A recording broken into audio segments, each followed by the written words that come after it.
The United States military has begun strikes against Al-Qaeda terrorist training camps in Afghanistan. Human rights are women's rights, and women's rights are human rights. People matter, freedom matters, peace matters, Ukraine matters. Olá, bem-vindos ao novo episódio de A História Repete-se, com Lourenço Pereira Coutinho e comigo, Margarida Magalhães Ramalho. Olá, Lourenço. Olá, Margarida. Hoje falaremos da importância da Companhia de Jesus no que respeita ao ensino em Portugal. Durante 200 anos, os seus colégios, seminários e a Universidade de Évora educaram milhares de alunos em todo o país, sendo a Aula da Esfera a funcionar no Colégio de Santo Antão o Novo, hoje Hospital de São José, um dos mais importantes. A expulsão da Ordem, em 1759 pelo Marquês de Pombal, representaria um gigantesco retrocesso no processo educacional português. Connosco, para falar tudo isto, está o professor Henrique Leitão, investigador principal no Departamento de História e Filosofia das Ciências da Faculdade de Ciências da Universidade de Lisboa, Prémio Pessoa em 2014 e em 2018 distinguido com Advanced Grant do European Research Council.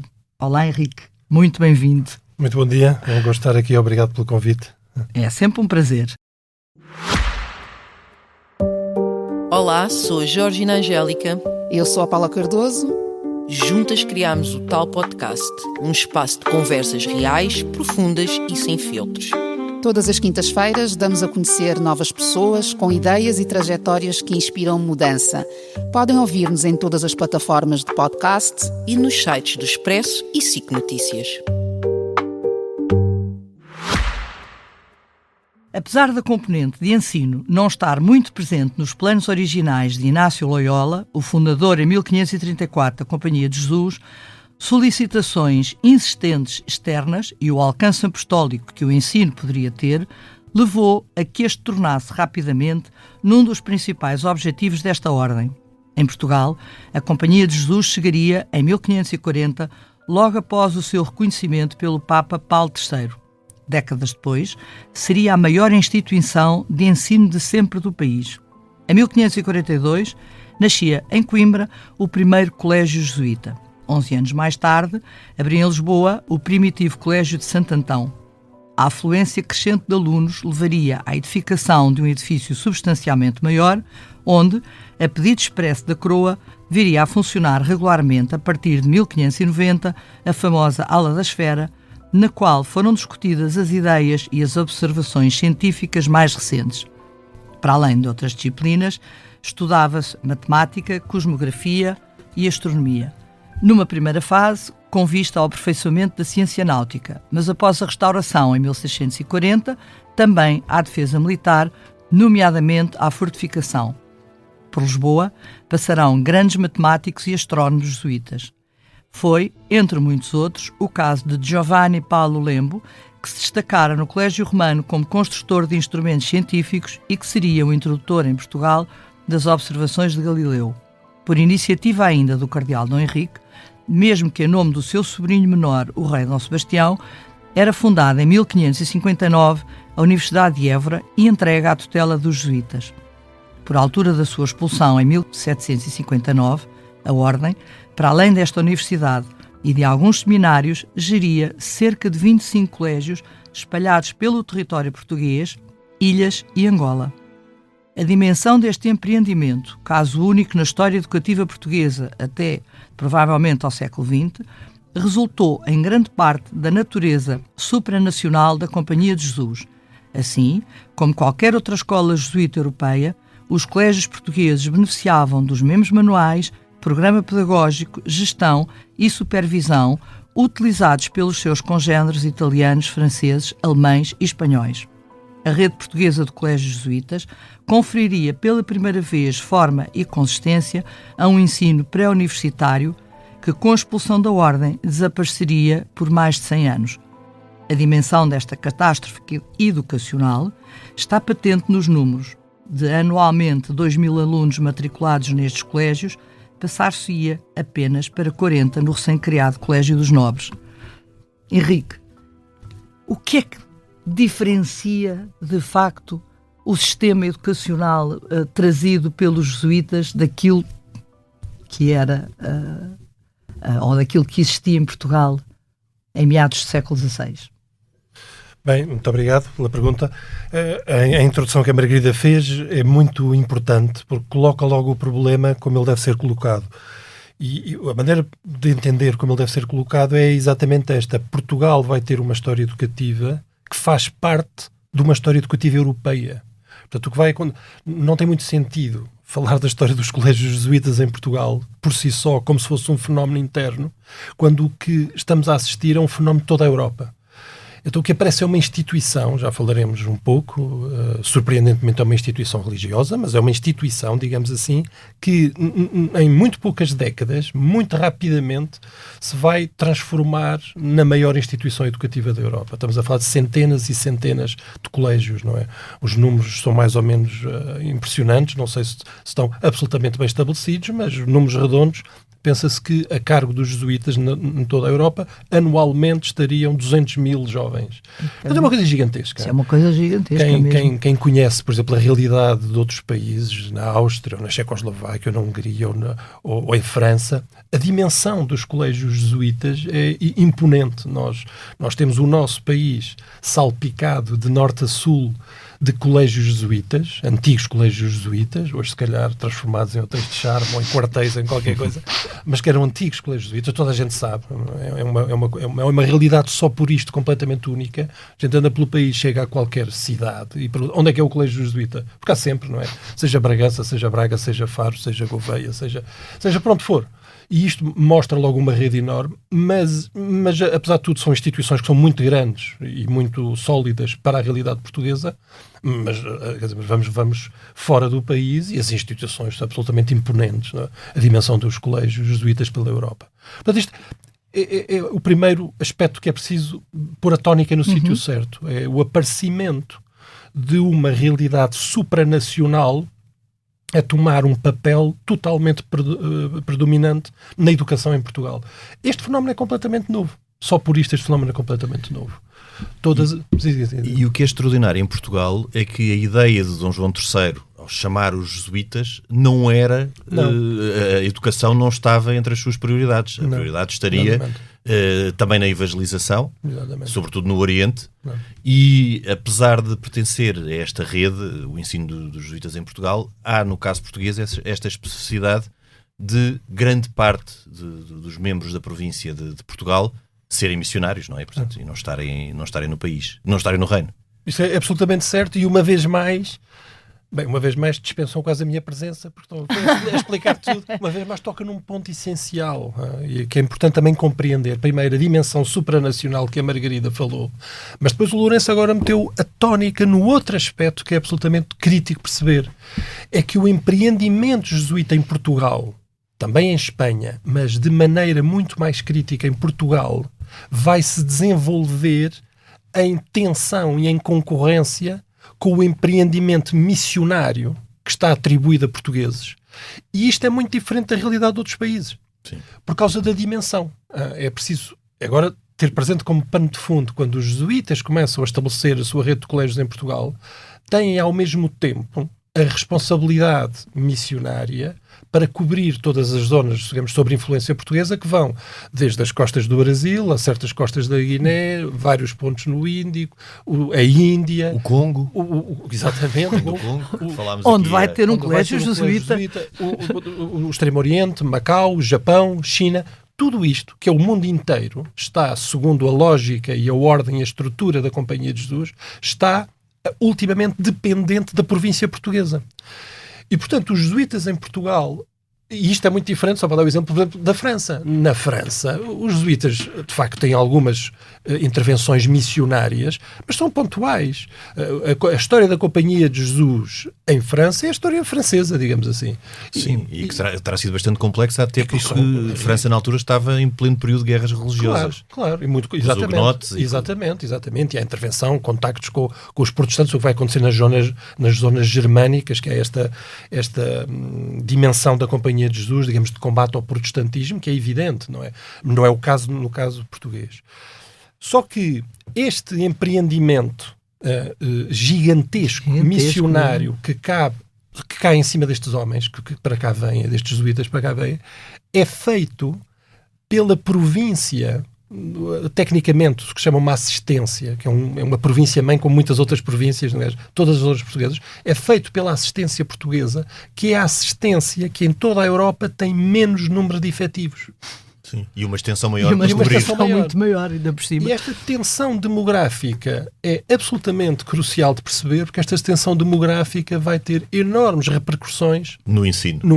Até pela vida depois de professores estrangeiros, pelo que eu percebi, de uma conferência que eu já vi sua, que aparecem estrangeiros, coisa que não era normal. O que não é de todo normal. Normalmente os jesuítas eram do próprio país. Da própria assistência. Se uma pessoa for a ver, por exemplo, as assistências espanholas, digamos, as províncias espanholas todas na América Latina, são espanhóis.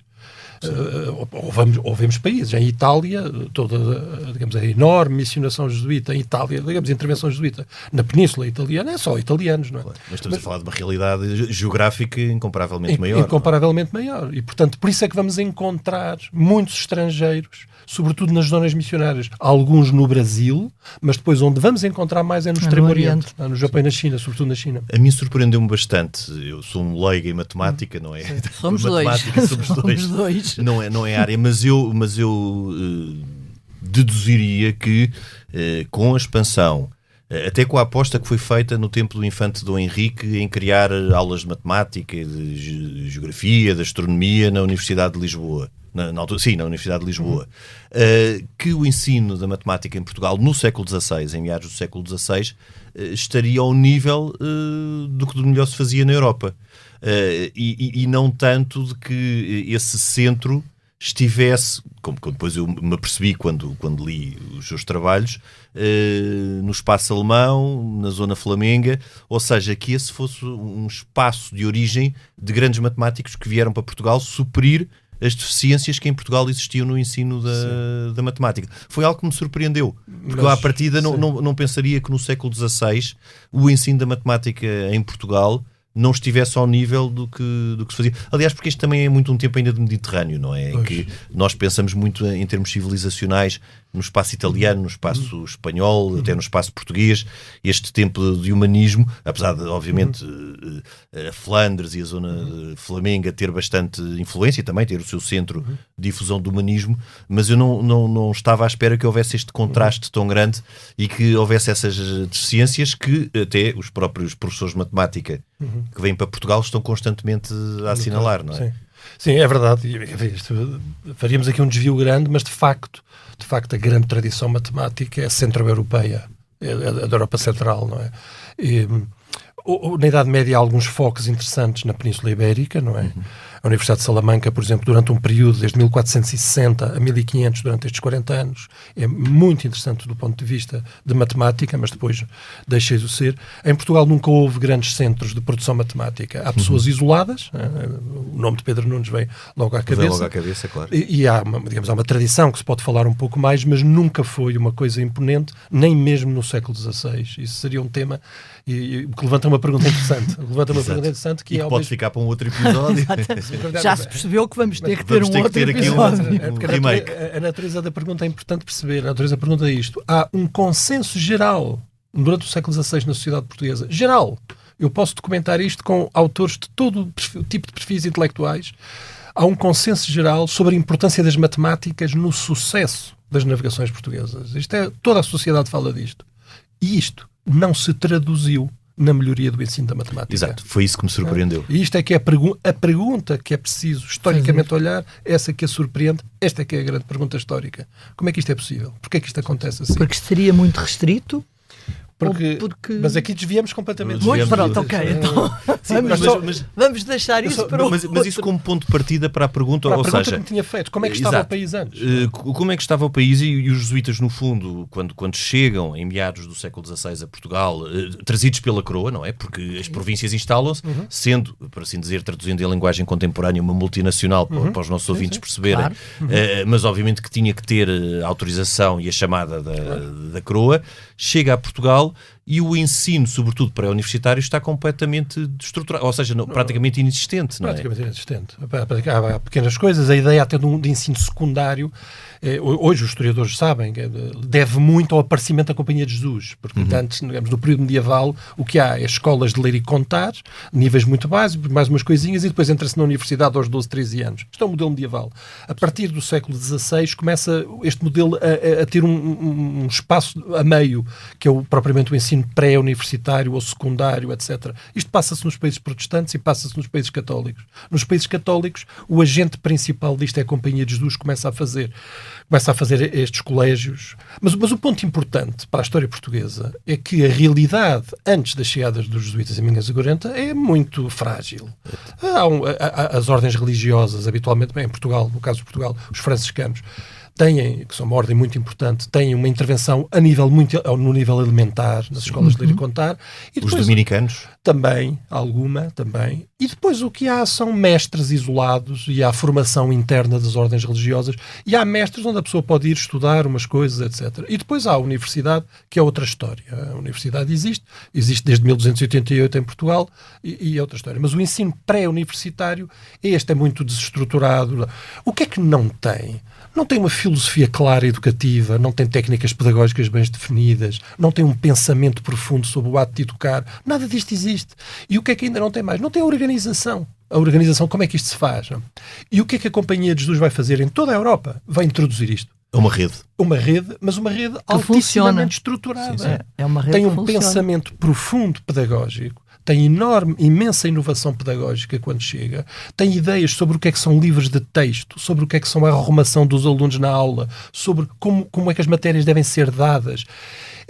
Como é que é de explicar? O aparecimento da Companhia de Jesus na história europeia é uma enorme revolução educativa. Não só porque a dimensão é gigantesca em toda a Europa, mas porque atrás desta dimensão está uma reflexão pedagógica e uma implantação, e isto vem herdado de uma coisa que agora não temos tempo para explicar, que é o chamado modus parisiensis. Isto era o modo como a Universidade de Paris estava já a funcionar. Sim. E sendo os jesuítas alunos... Porque o Inácio de Loyola vem da Universidade de Paris. Eles transportam, Loyola transporta estas ideias e os jesuítas transportam estas ideias do que viram ser feito em Paris, pedagogicamente muito inovador.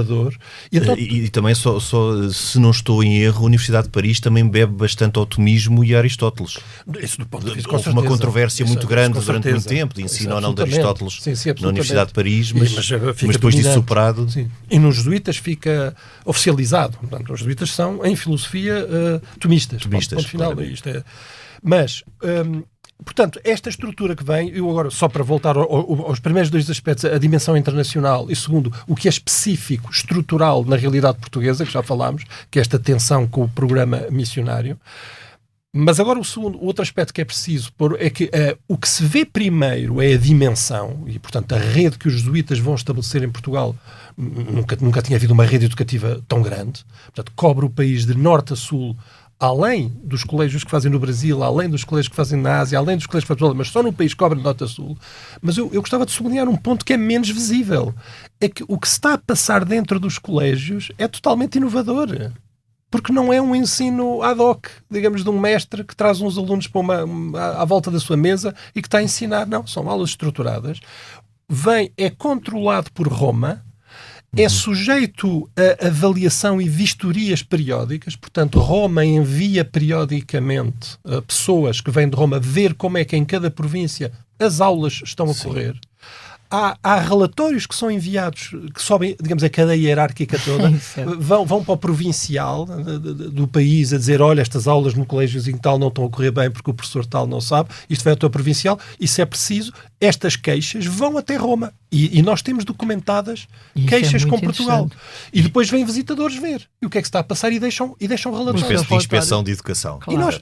É exatamente isso, pela primeira vez. Portanto, esta realidade, quer dizer, não havia nada disto. E algo surpreendente são os manuais. Os manuais de haver a possibilidade de começar o ensino em Lisboa, provavelmente, e acabar noutro sítio. O manual era o mesmo. E haver uma sequência, porque não só o sílabus, como a própria os manuais eram... Era comum, etc. Eles têm um grande programa educativo, que é a Ratio Studiorum, que é um grande programa. É uma espécie de uma constituição educativa que demorou muito tempo começa a ser trabalhada em 1586, a versão final é só em 1599, porque é com consultas locais. E agora vamos aqui à novidade. No meio disto, o que aparece como uma grande surpresa é que os jesuítas dizem que também tem que se aprender matemática. A matemática aparece como uma obrigação nos colégios jesuítas, digamos, a nível elementar, alguma coisa. O que não é muito habitual nos processos normais de formação nas ordens religiosas. Mas, obviamente, os jesuítas são do meio do século XVI, portanto, estão a viver do que está a acontecer no seu tempo. E então, na Ratio Studiorum fica indicado que na formação interna de um jesuíta, e portanto também de todos os colégios que eles governam, tem que haver ensino da matemática. E então aparece aqui esta conjunção peculiar. E pronto. E então assim aparece esta rede que se vai em Portugal o século XVI, o grande crescimento é no século XVI, é absolutamente espantoso, não é? Os colégios estão basicamente a duplicar de alunos quase cada ano, porque as pessoas... Que o interesse é cada vez maior. Claro. Exatamente. As pessoas de repente abriu-se uma porta. Uma porta, não é? Os colégios são obrigatoriamente gratuitos no século XVI.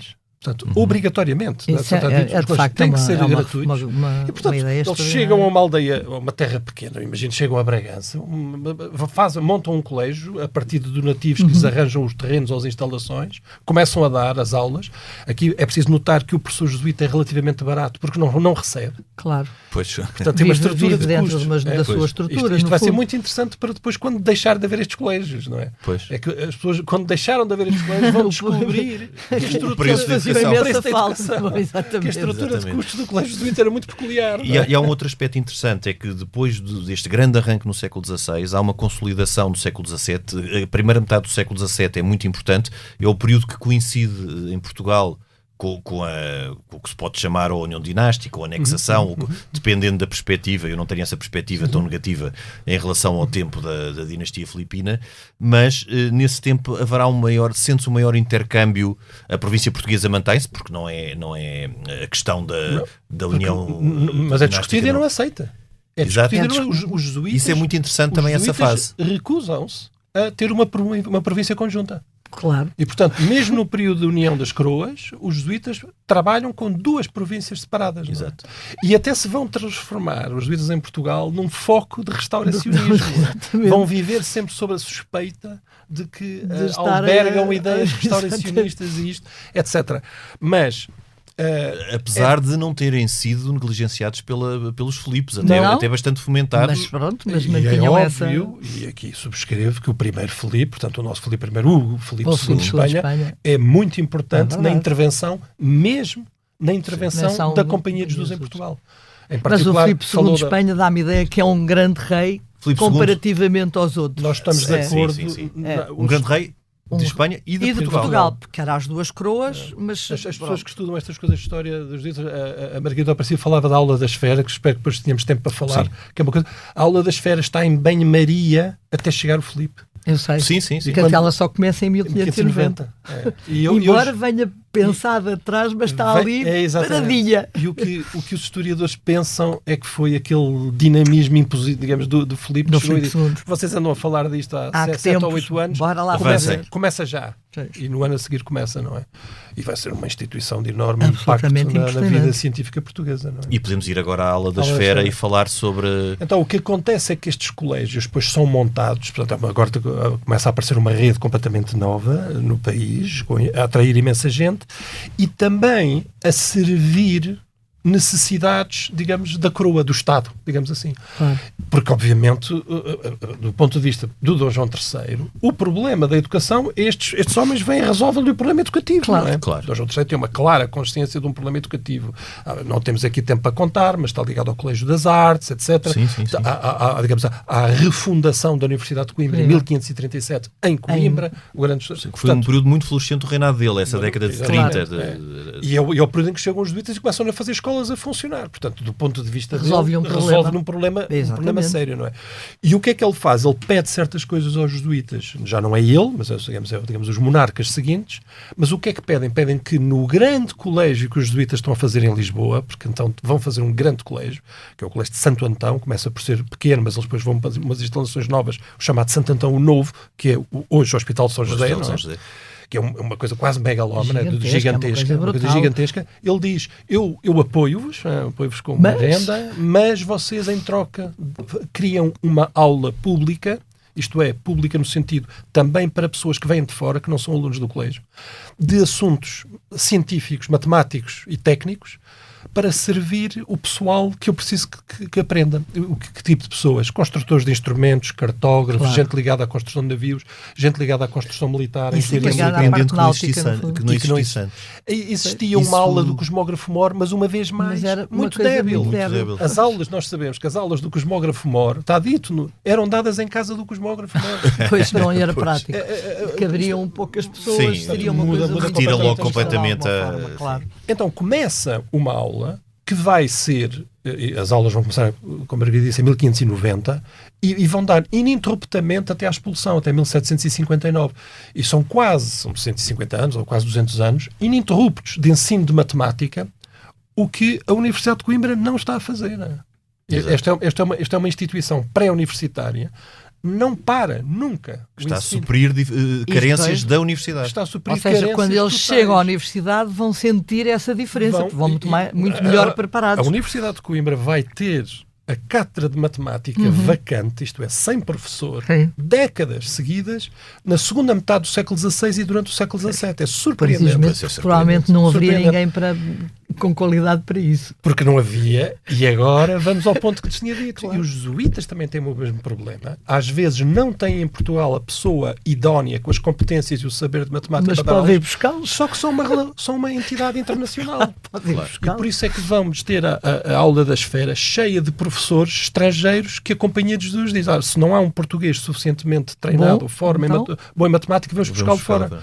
E o que é que isto fez? Fez que dá uma circulação. Agora temos o quê? Temos os grandes séculos, vamos chamar-lhe o nome, da Revolução Científica do centro da Europa, Galileu, Copérnico, as grandes discussões, Kepler, os instrumentos, as novidades, todas a acontecerem, e vamos ter homens que estiveram diretamente perto desta realidade, de repente a dar aulas em Lisboa. E isto é uma realidade que o país nunca teve. Aliás, uma das coisas que eu achei fascinante num dos seus livros é a questão de eles trazerem, inclusivamente, a forma de como se fazem telescópios, os primeiros telescópios, e os livros de notas dos alunos, a documentação das notas dos cursos, que são uma fonte fabulosa de informação do que é que está a ser dado e de como, cheios de desenhinhos. Claro. Essa história que está a contar do telescópio é completamente emblemática e eu conto-a muito rapidamente para que se perceba, mas é só uma história. Nós podemos contar várias destas. Em 1615 vem dar aulas para Lisboa um italiano chamado Giovanni Paolo Lembo. Em 1615 este homem, por um bamburro de sorte, ou chamemos-lhe o que quisermos, este homem tinha privado com Galileu, e as grandes descobertas de Galileu começam em 1610. E em 1610 e nos anos a seguir Galileu está a fazer telescópios e a fazer grandes descobertas. Mas não está a fazer sozinho. Está a fazer com este. Com vários jesuítas. E entre os jesuítas o melhor construtor de telescópios em Roma, em contacto direto com Galileu, é Lembo. E de repente aparece em Lisboa. O que é que Lembo vai fazer no momento em que chega a Lisboa? Vai contar tudo. Claro. Então, há uma escola em Lisboa em que todas as grandes descobertas telescópicas de Galileu, incluindo a construção de telescópios, são ensinados 5, 6 anos depois de terem acontecido. É de uma modernidade extraordinária. E por isso é que a gente diz, sabe, a historiografia antiga às vezes dizia, os jesuítas, porque copiava, digamos, a historiografia pombalina, os jesuítas que nos atrasaram dos desenvolvimentos da Europa. Tudo ao contrário. Eu digo, mas espera aí, não estão bem a ver isto? O que é que não perceberam? O que sucede é o oposto, por uma casualidade. Quer dizer, mas foi programático, foi a estrutura, era um colégio internacional, tem acesso a estes homens, eles vêm. Então nós temos uns documentos muito importantes só para terminar, que são aulas em que Lembo ensina os alunos do Colégio de Santo Antão a construir telescópios, que são os primeiros documentos que se conhecem na história sobre como é que se faz um telescópio. E claro que Santo Antão foi a primeira escola da Europa que se conhece, onde alunos estão a aprender a fazer telescópios. É espantoso. Já agora, desculpa.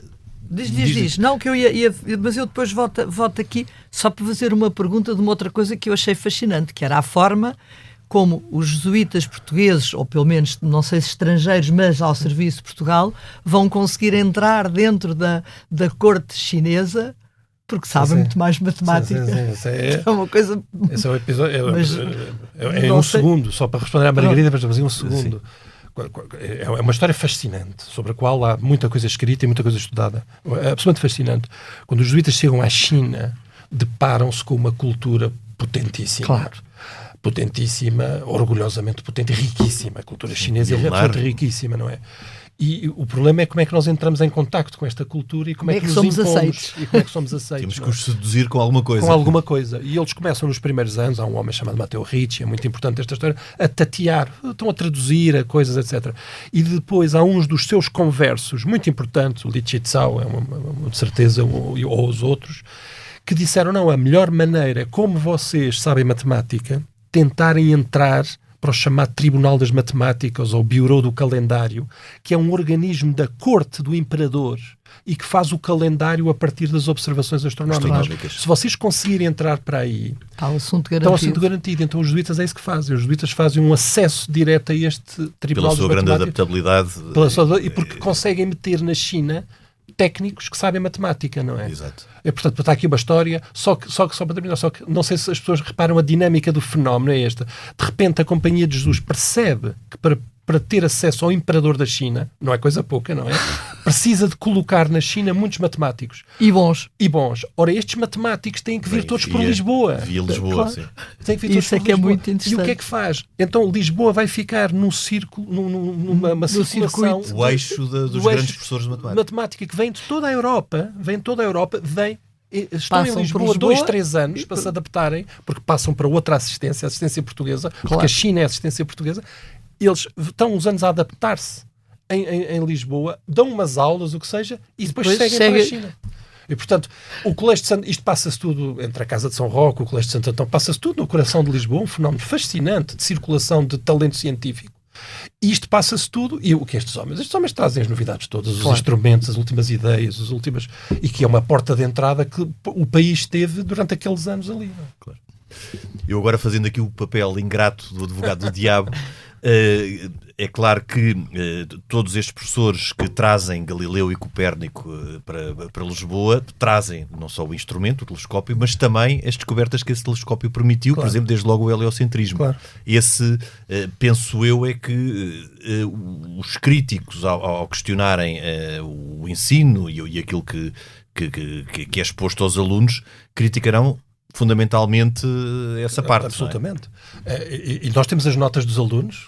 Uma coisa foi o telescópio como técnica, não é? Outra coisa foi aquilo que ela vai permitir aprender. Fundamental. Portanto, na altura do grande debate, o debate sobre a estrutura do mundo, sobre o heliocentrismo, é um grande debate na Europa, e o ponto que se pode dizer hoje, mas hoje pode-se dizer documentadamente, porque temos os documentos que o confirmam, e os documentos são as notas de professores e de alunos da aula da esfera.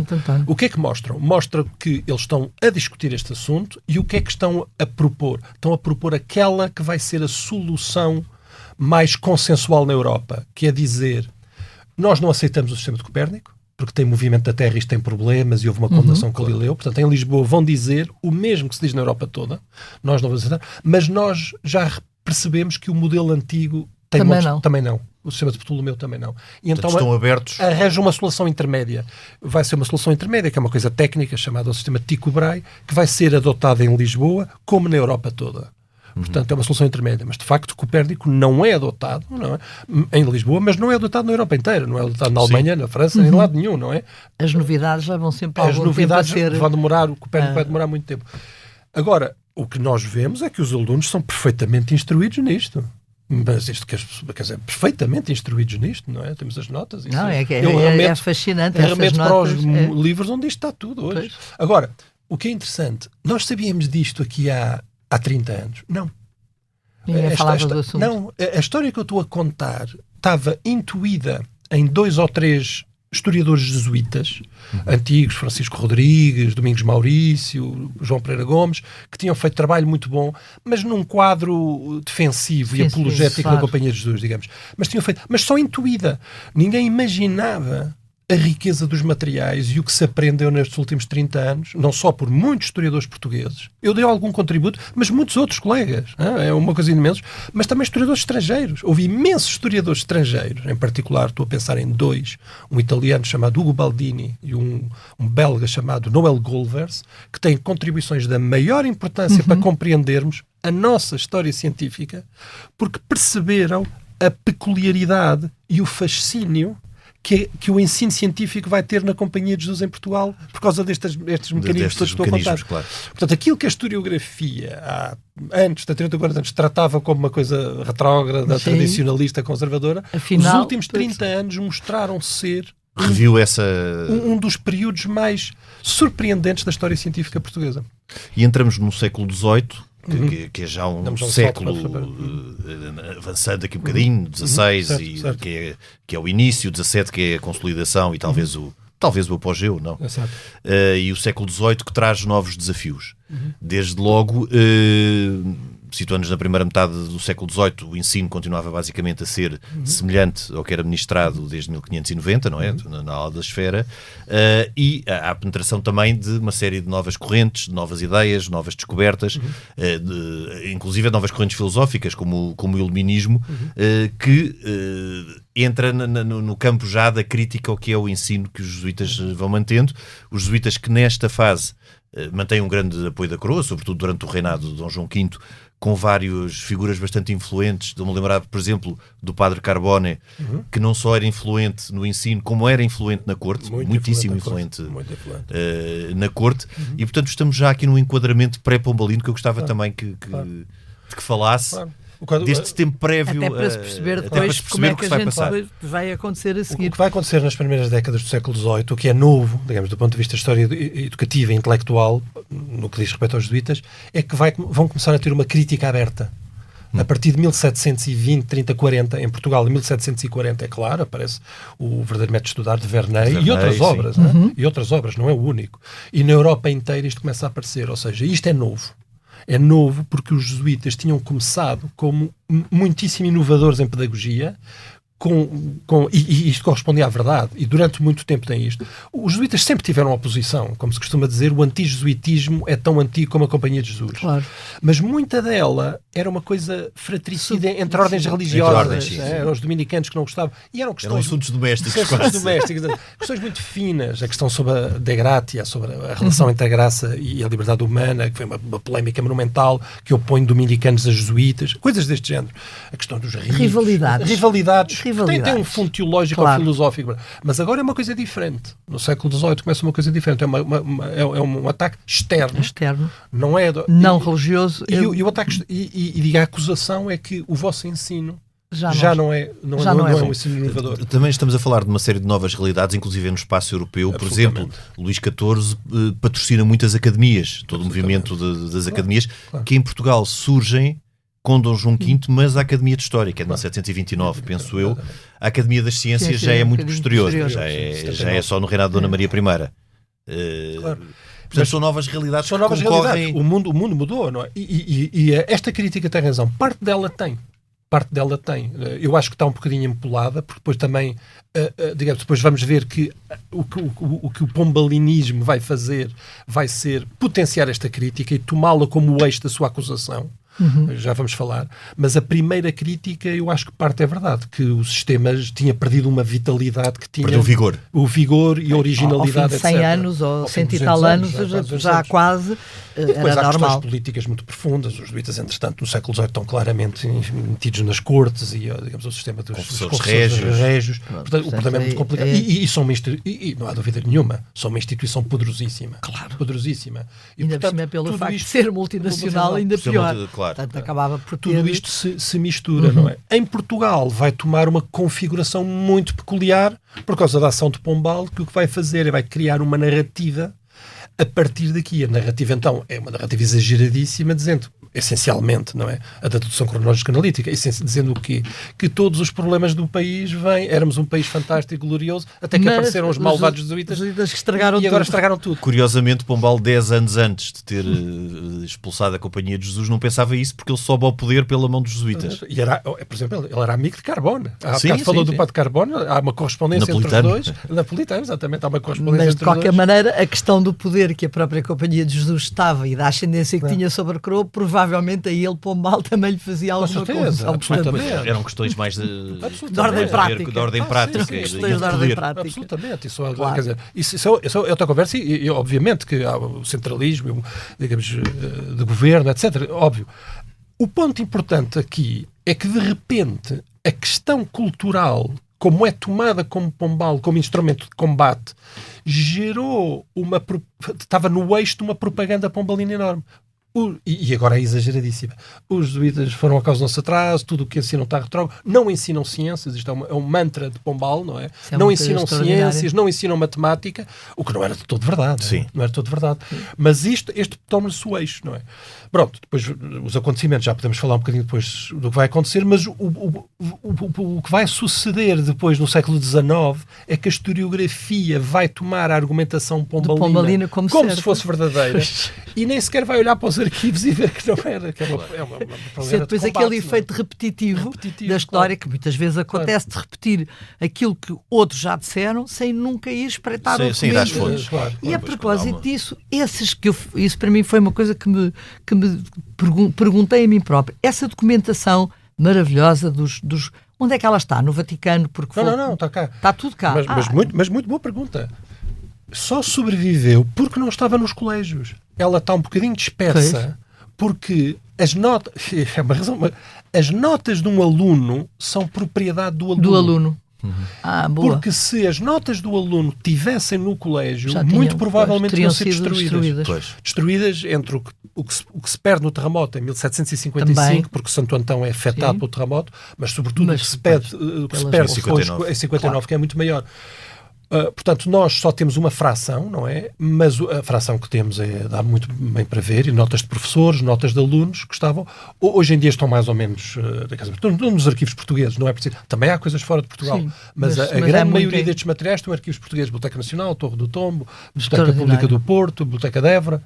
Se nós fizéssemos uma fotografia para pararmos o tempo, em 1758, 59, a realidade que tínhamos era cerca de... 30 colégios, 20 mil alunos, mais ou menos.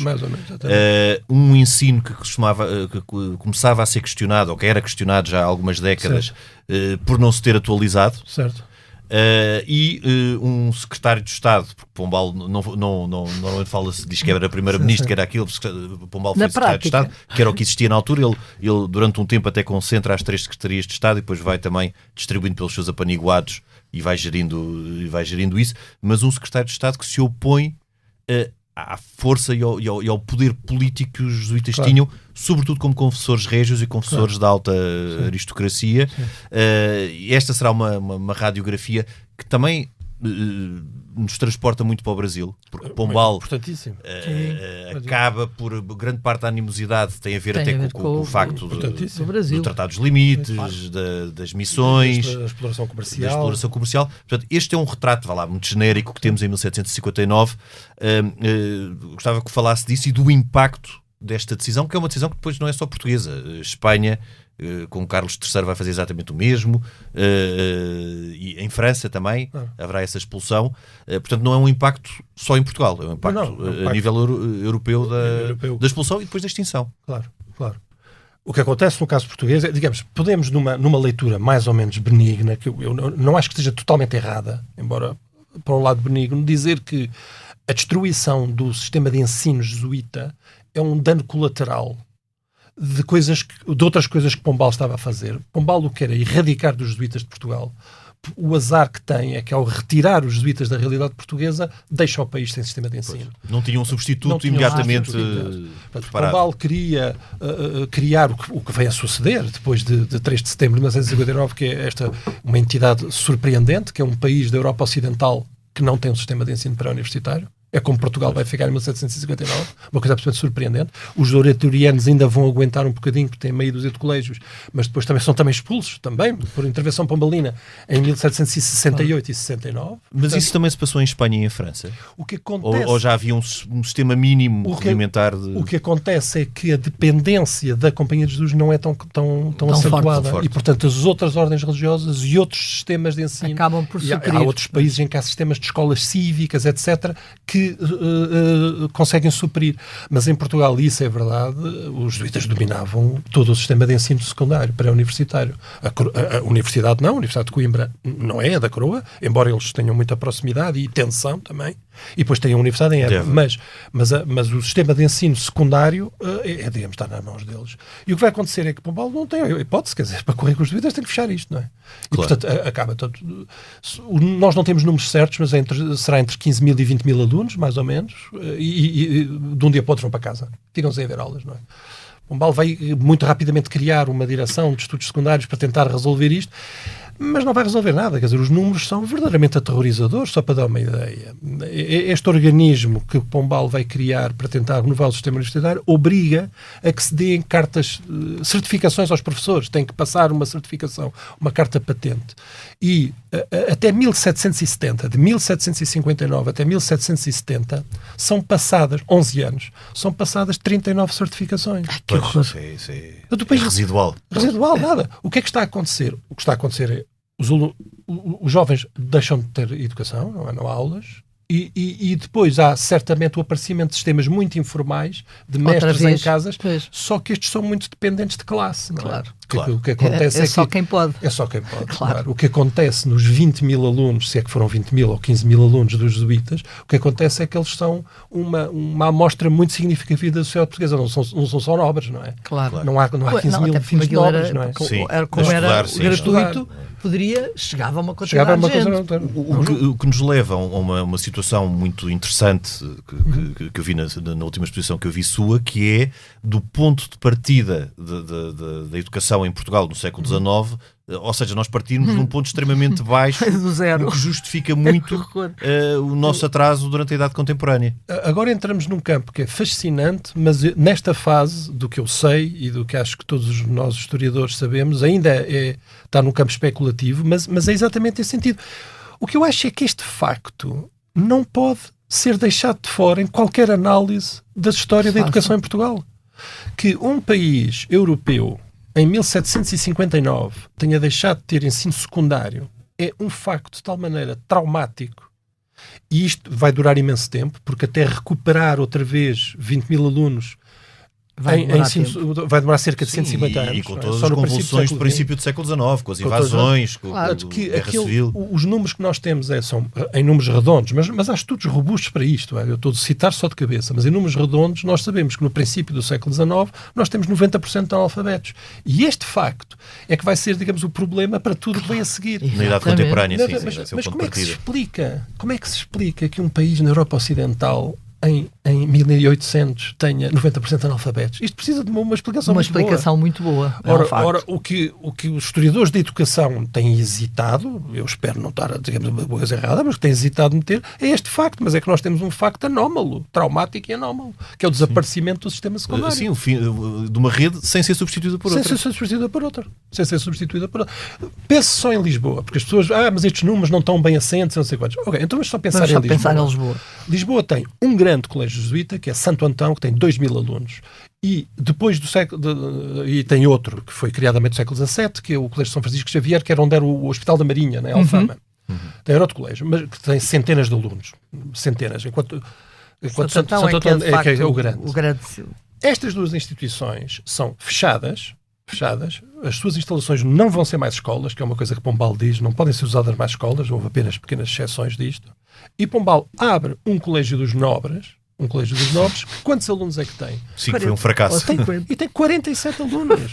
Foi um fracasso. Instituições de 2 mil alunos são substituídas por uma instituição de 47 alunos. Eu acho que o programa educativo, os documentos, o esforço, os instrumentos que Pombal tenta pôr no Colégio dos Nobres são fascinantes. A ideia de modernização que está por trás é absolutamente fascinante. Só que a realidade é que ainda por cima, os seus destinatários não aderem. Não aderem. E são só 47.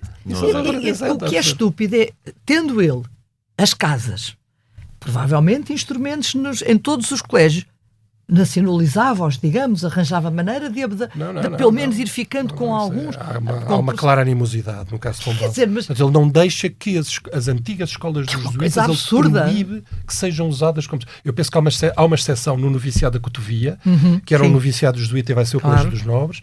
Penso que há uma exceção também num colégio do Porto, talvez mais outra, mas a em geral, rede não podem voltar a ser... Provavelmente também porque não teria corpo docente para a escola. Não, porque ele quer separar-se completamente do programa anterior, que era tão imponente. Ele quer dizer, agora vamos começar a fazer uma coisa diferente. E aqui, claramente, a reforma da Universidade de Coimbra teve êxito e a reforma do ensino secundário, do que podemos chamar hoje em dia ensino secundário, não teve de forma nenhuma. Outro elemento muito importante nesta análise, é preciso perceber que há aqui duas coisas a acontecer que são muito diferentes. Uma coisa é a reforma da universidade, que tem peculiaridades, também, enfim, tem o seu quê, mas tem uma série de peculiaridades. Outra coisa é o que está acontecendo no ensino secundário, que é, não sei como dizer isto, parece-me catastrófico, não é? Eu acho. Portanto, são duas realidades completamente diferentes. Claro. E por detrás, e este tem sido talvez o pequeno pecado nas análises históricas, que agora, como digo, nos últimos 30 anos já mudaram essencialmente. O que se passa é que toda a documentação pombalina é interessante. Digamos, o programa que ele tem educativo, as ideias educativas, a modernização, o valor das ciências experimentais na universidade, essas ideias. O problema é, digamos, a concretude da vida disto. São completamente irrealistas, não é? Quer dizer, o programa do Colégio dos Nobres é interessantíssimo. Sim. Mas o que é que vai acontecer? Os professores vêm e 2 anos depois vão-se embora. Embora. Mas era irrealista. Cálculo diferencial a miúdos de 12 anos. Quer dizer, mas para mim, mesmo com a minha idade, eu também agora não queria disso. O que é que quer dizer? Portanto, uma pessoa não pode deixar de ter uma certa atração por aqueles documentos. Claro. Só que depois, quando vai inspecionar a vida, ver o que é que aquilo efetivamente não é aplicável. Não é aplicável. É verdade. E isto é que tem sido o problema historiográfico. A história deste período tem sido construída, sobretudo, a partir da análise da documentação, digamos, da propaganda pombalina e dos decretos pombalinos. Basicamente, a propaganda pombalina. Qualquer historiador diz, mas a gente tem que ver o que é que foi a vida. Por exemplo, as estatísticas raramente são dadas, é muito curioso. As pessoas falam sempre das grandes novidades pombalinas e depois, mesmo a Universidade de Coimbra. A Universidade de Coimbra é imensamente reduzida. A Universidade de Coimbra tem 2.000 alunos, passa para 400 alunos. O Pombal tem uma ideia claramente elitista da educação, claramente. Ele acha que deve ser para poucos. Isso ninguém me convence o contrário. Sim, a primeira geração liberal é formada na Universidade de Coimbra, nessa altura, a portuguesa e a brasileira. Mas claramente mais elitista. Muito mais. Mas isso é, para quem defende de alguma forma uma forma de poder absoluto, tem que ser elitista necessariamente, porque senão... para ele. Claro. E para terminarmos, há algo interessante, porque os jesuítas tiveram esta consistência durante todo este tempo, século XVI até 1759, e depois, desde aí, século XIX e século XX, por vicissitudes políticas, não é? Da nossa política, viveram em intermitência, regressaram numa altura de liberalismo em 1858, da controvérsia das Irmãs da Caridade, e depois de um tempo também bastante anticlerical, mas mesmo assim conseguiram fundar, por exemplo, o Colégio de Campolide, e depois no século XX regressarem já na década de 40, penso eu, e de uma forma muito genérica, esse tempo posterior à expulsão de 1759, à expulsão do Marquês de Pombal, os jesuítas regressaram e conseguiram reconstruir-se e reinventar-se, o que também é muito interessante. Há uma certa resiliência da própria ordem. Há uma grande resiliência. Voltam mais prudentes, com muito mais cuidado, claro. Escaldados. Quer dizer, na história da Companhia de Jesus, claro que as várias expulsões, a primeira, a portuguesa, que é muito violenta, mas depois as outras, a espanhola e tal, a francesa, são todas importantes, mas mais traumático é a supressão pelo Papa, em 1772. Sim, a supressão da ordem, claro. Muito por pressão de Carlos III de Espanha. E de Pombal. E de Pombal, não é? Por isso, a supressão é que é mesmo um facto que obrigou a algum soul-searching, digamos, da Companhia de Jesus. A Companhia de Jesus teve que olhar para si própria e perceber o que é que tinha sucedido. Por isso, quando voltam, vêm um bocadinho mais prudentes, um pouco mais... Ainda por cima, porque voltaram timidamente no reinado de Dom Miguel, depois Dom Miguel é derrotado na Guerra Civil, depois quando voltam... Mas o que depois também é muito interessante é que em 1910, quando voltam a ser expulsos, muitos dos alunos portugueses, a solução é colégios junto à fronteira, La Guardia, na Galiza, quando para onde vão estudar. Portanto, há aqui algum paralelo capacidade de adaptação. Mas mesmo assim, este regresso, agora, digamos, para o meu campo, eu não sou um historiador de companhias de uso in genere, só dos aspectos científicos e educativos, para o meu campo, na história educativa e científica é muito interessante o que vêm a fazer depois. Fundam a Brutéria, uma revista que é 1902. começa por ser uma revista científica, puramente. Sim. Depois tem várias vai fazendo várias coisas. Até botânica, não é? Porque Brutéria era botânico. Exatamente. Fazem imenso investimento na ciência, em parte porque, só para explicar como a história de facto tem imensa incidência no presente, eles quando regressam ainda vêm debaixo do espectro da campanha pombalina, que os via como uma força retrógrada e atrasada que não sabia das novidades da ciência moderna. Sim. Em 1858 esse debate estava no auge. O retorno transporta consigo uma afirmação de que isto não é verdade. Não é verdade. Portanto, um envolvimento com as ciências da época claríssimo. Tem um colega ótimo, um grande historiador disto, que é o Dr. Francisco Romeiras, que tem publicado só esta segunda fase da regresso e como a forma que eles dão às ciências e depois o impacto que tiveram na história portuguesa, não é? Porque apesar de tudo, porque a ciência em Portugal é modesta, portanto qualquer coisa interessante que vai aparecendo acaba por ter um impacto positivo, não é? Claro. E teve claramente. Henrique, então fica desde já o desafio, muito obrigado, e o desafio para voltar cá num remake para falarmos também de descobrimentos e ciência e da ciência no tempo da expansão. Margarida, muito obrigado mais uma vez. Margarida, nós até para a semana. Nós voltamos na próxima semana, noutro tempo e noutro espaço. Este episódio conta com a gravação e sonoplastia de Tomás Delfim, capa de Tiago Pereira Santos, coordenação de Joana Beleza e direção de João Vieira Pereira. Eu sou o Lourenço Pereira Coutinho. Este é o podcast A História Repete-se. Voltamos na próxima semana, mas até lá, siga-nos nas apps de podcasts e nas redes sociais do Expresso. Se tiver sugestões ou ideias que queira partilhar com a equipa de podcasts, envie um e-mail para podcasts@empresa.pt.